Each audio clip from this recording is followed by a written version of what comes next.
விஷ்ணுபதி புண்ணிய காலம்னு பேரு. அது என்ன விஷ்ணுபதி புண்ணிய காலம்னா? விஷ்ணு பகவான தெரியும் அப்படின்னு சொல்றவாருக்கா. இந்த 12 மாதங்களையும் மும்மூர்த்திகளுக்கு உகந்த 4 மாதங்களாக பிரித்தால் விஷ்ணுபதி புண்ணிய காலம் விஷ்ணுவிற்கு ஏற்ற 4 மாதங்கள், அதில் 4 நாட்கள் அப்படின்னு குறிப்பிடப்பட்டிருக்கு. மும்மூர்த்திகள் இருக்கிற மாதிரி 3 புண்ணிய காலங்கள் இருக்கு. சிவனுக்கு உகந்த 4 மாதங்கள், பிரம்மாவிற்கு உகந்த 3 மாதங்கள், விஷ்ணுவிற்கு உகந்த 3 மாதங்கள். இப்போ நம்ம பார்க்க போறது அந்த 3 புண்ணிய காலங்கள் என்னென்னு பார்த்துட்டு அதற்கப்புறமா விஷ்ணுவினுடைய புண்ணிய காலங்களுக்கு என்ன பலன்கள்னு பார்க்கலாம். சரியா?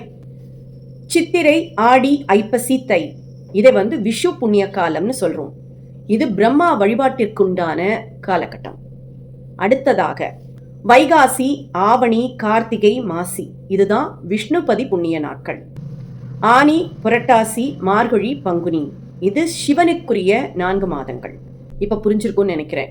4 மாதங்கள் மும்மூர்த்திகளுக்குமாக பிரித்து அதை 3 புண்ணிய காலங்களாக நம்முடைய சித்தர்கள் வழிபாட்டிற்கு பயன்படுத்தப்பட்டதாக புராணங்கள் கூறுகின்றன.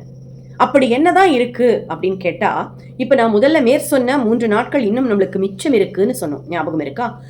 இந்த விஷ்ணுபதி புண்ணிய நாள்ல நம்மளுக்கு என்னென்ன கிடைக்குது, எதனால நம்ம இதை கும்பிடுறோம் அப்படின்னு கேட்டா,